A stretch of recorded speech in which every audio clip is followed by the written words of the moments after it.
फक्त या एका चुकीमुळे गिअर बॉक्सचं काम लवकर निघतं.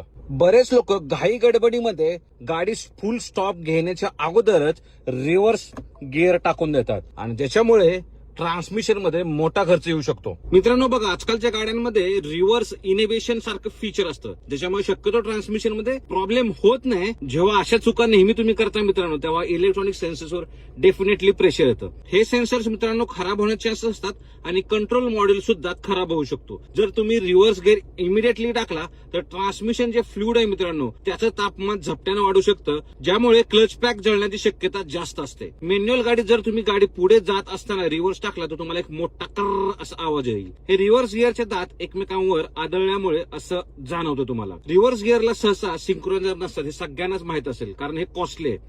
ज्याच्यामुळे तुम्हाला चालत्या गाडीत तो रिव्हर्स टाकला तर ते मित्रांनो दात तुटू शकतात आणि नक्कीच तुम्हाला ट्रान्समिशन मध्ये खर्च येऊ शकतो. रिव्हर्स गिअर टाकता किंवा विरुद्ध दिशेच्या गिअर टाकता तेव्हा इंजिन माउंट्स, ऍक्सेल आणि सीव्ही जॉईंट्सवर जास्त ताण येतो. त्यामुळे मित्रांनो गाडी कम्प्लिटली थांबली पाहिजे तेव्हाच तुम्ही रिव्हर्स गिअर किंवा डी गिअर किंवा फर्स्ट गिअर वापरू शकता. तुम्हाला काय वाटतं मित्रांनो, गिअर बॉक्सचा प्रॉब्लेम कोणत्या कारणामुळे येतो नक्की सांगा. धन्यवाद.